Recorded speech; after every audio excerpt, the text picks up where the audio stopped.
When the WNBA returned to action last week, Ryan Brewer, like many who follow the league, was curious to see how Indiana Fever star Caitlin Clark might top her Rookie of the Year season.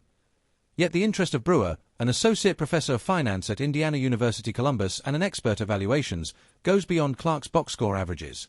After Clark's phenomenal popularity spiked attendance and merchandise sales and drew historic television ratings wherever the Fever played in 2024, Brewer was asked by the Indianapolis Star to evaluate her economic impact on the WNBA. He determined Clark was responsible for a staggering 26.5% of all WNBA economic activity last season, including revenue from merchandise, ticket sales, and television. When Brewer crunched the numbers to analyze her potential impact in 2025, he arrived at a valuation that is quite impressive, Brewer said. If things just go as they were, and we have an expanded season of 22 home games with modest inflation, I'm looking at $875 million, Brewer told NBC News. And I could easily see that eclipsing $1 billion on the economic impact of Caitlin Clark this year.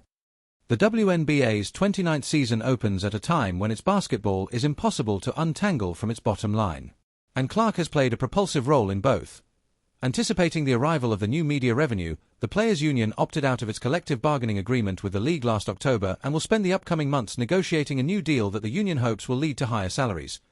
Clark earned $76,535 as a rookie and this season will receive a slight pay raise, amounts dwarfed by her endorsement portfolio that reportedly includes an 8-year, $28 million deal with Nike. It would be impossible to pay Clark what she is worth to the league, her agent told ESPN in February. That could be because although viewership across women's sports was already on the rise by the time Clark emerged as a superstar at the University of Iowa, her popularity has supercharged the WNBA's own. For the first time since 2008, the WNBA expanded this season to add a 13th team, the Golden State Valkyries. Next season, 2 more will debut in Toronto and Portland. As the WNBA's footprint grows, so do its coffers.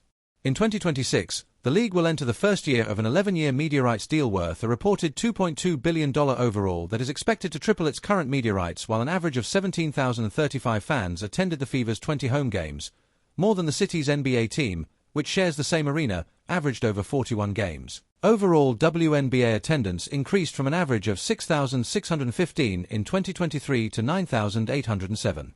Last season, as Fever games produced the most-watched WNBA games ever on ESPN, ESPN2, ABC, CBS and NBA TV, league-wide viewership also broke records, including an average of 1.2 million per ESPN broadcast. The WNBA, as a private company, does not disclose revenue figures, a league spokesperson said. Yet the league reported last year that its merchandise sales through Dick's Sporting Goods had increased by 233% over the previous season.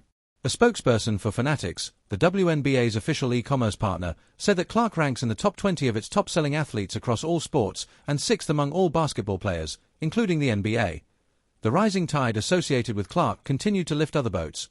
All WNBA merchandise sold by Fanatics increased by more than 500% last season versus 2023. The spokesperson added, Clark's effect shows few signs of abating in 2025. Earlier this month, 1.3 million viewers tuned in on ESPN to watch an Indiana preseason game played at Clark's alma mater, Iowa, an audience that was bigger than all but 2 NBA preseason games on ESPN since 2010, and both of those games included LeBron James. Per Sports Business Journal. Of this season's 10 best-selling WNBA games on StubHub, all 10 involve the Fever, according to a spokesperson for the online ticket retailer. When the Fever are the visiting team, the average price of tickets sold jumps by 140%. And the average price of a ticket to catch Clark in Indiana on the road this year is $312, according to the company. Clark is not just driving demand for the Fever, she's elevating interest across the entire league, Adam Budelli, a StubHub spokesperson, said in a statement. Last year, Sportico pegged the value of the Fever franchise at $90 million, slightly less than the estimated league average. Yet in Brewer's analysis, the net effect of Clark's presence drove his valuation of the Fever to closer to $340 million. Brewer also calculated that Clark's presence, should the interest in her performances be maintained, would result in an